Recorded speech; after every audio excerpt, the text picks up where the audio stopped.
Assalamualaikum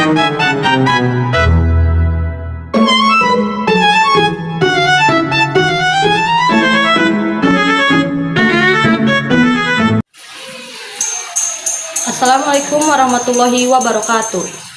Perkenalkan, nama saya Ratu Alia Alwahida Radika dari Prodi Agribisnis. Di sini saya akan memenuhi tugas mata kuliah Bahasa Indonesia yang mewawancarai yang bertema "Seberapa tahu sih kamu tentang bahasa Indonesia?" dengan narasumber saya yang bernama Nabila Alifah Syahir dari Politeknik Negeri Bandung. Oke. Izinkan saya untuk mewawancari Anda dengan tema "Seberapa tahu kamu tentang bahasa Indonesia?" Seberapa tahu saya tentang bahasa Indonesia? Jadi bahasa Indonesia itu kan bahasa penggunaan saya sehari-hari. Jadi saya udah familiar banget sama bahasa itu karena memang itu adalah bahasa ibu saya. Tapi kalau bicara soal tata bahasa dan kaidah dari PUEB, sebenarnya saya itu masih dalam tahap cukup. Jadi saya masih perlu banyak belajar karena ternyata bahasa Indonesia itu adalah bahasa yang kaya dan kompleks. Nggak sesimpel apa yang kita gunakan sehari-hari gitu. Oke. Masuk ke pertanyaan yang pertama ya. Apa tantangan terbesar dalam mempelajari bahasa Indonesia menurut Anda? Kalau menurut saya sih tantangan terbesarnya itu ketika kita melawan kebiasaan sering salah kaprah gitu. Jadi kita tuh sering kali sulit membedakan antara kata baku dan tidak baku sama penggunaan ejaan yang benar. Karena juga emang seringnya dari media massa, dari media sosial pun mereka masih sering keliru. Contohnya kalau dalam penggunaan kata baku ataupun tidak baku nih. Antara kata risiko sama resiko, pasti orang-orang itu beranggapan bahwa kata resiko adalah kata yang benar. Padahal sebenarnya yang benar itu adalah risiko. Kemudian dari kata sekedar sama sekadar. Yang benar itu adalah sekadar, tapi orang-orang beranggapan yang benar itu adalah sekedar.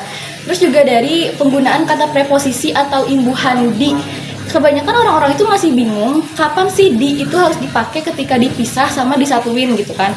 Padahal rumusnya itu mudah. Dipisah itu ketika merujuk pada suatu tempat. Misalnya di sekolah, di rumah, di kampus itu di-nya itu dipisah sama kata selanjutnya. Tapi disatuin itu ketika merujuk pada suatu kata kerja. Misalnya diambil, dimakan, digunakan. Nah, itu baru di-nya disatuin. Jadi tantangan terbesarnya itu intinya adalah ketika kita sulit untuk mengubah mindset dari yang penting ngerti aja menjadi kita harus bener-bener ngerti gitu. Oke. Masuk ke pertanyaan nomor 2. Apa yang bisa dilakukan untuk menjaga bahasa Indonesia agar tetap baik dan benar? Caranya itu dari langkah paling sederhananya itu ya kita tuh harus sering ningkatin literasi kita gitu. Karena kalau kita sering membaca dari sumber-sumber yang terpercaya, nantinya kita itu bisa menambah kosakata, bisa menambah gimana penulisan-penulisan atau ejaannya benar. Terus juga kita bisa membiasakan berbicara dengan bahasa formal atau bahasa baku dalam keadaan situasi tertentu gitu. Jadi kalau kita mulai menggunakan contoh yang benar, orang-orang di sekitar kita pun nantinya akan ikut teredukasi. Ke pertanyaan nomor 3, bagaimana cara Anda meningkatkan kemampuan berbahasa Indonesia? Kalau bagi saya, cara saya itu melalui tuntutan akademik yang positif. Karena sekarang saya kan udah hampir menyelesaikan semester 1 perkuliahan nih. Di perkuliahan itu kita dikasih banyak tugas yang seperti makalah, laporan, atau menyusun sebuah buku.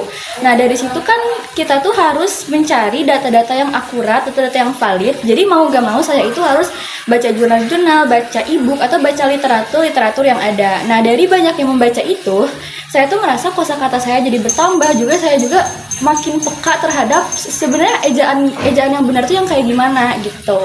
Oke. Ke pertanyaan terakhir, seberapa sering Anda menggunakan bahasa Indonesia dalam kehidupan sehari-hari? Sangat sering. Kalau dalam kehidupan sehari-hari bersama teman atau keluarga, saya menggunakan bahasa Indonesia yang santai, yang sehari-hari. Tapi kalau dalam situasi yang formal seperti di kampus tuh lagi diskusi sama dosen, lagi presentasi, itu baru menggunakan bahasa Indonesia yang baku, yang formal. Jadi hampir 24 jam itu bahasa Indonesia itu ada dalam aktivitas saya. Oke. Mungkin cukup sekian. Terima kasih sudah meluangkan waktu Anda, dan cukup sekian dari saya. Wassalamualaikum warahmatullahi wabarakatuh.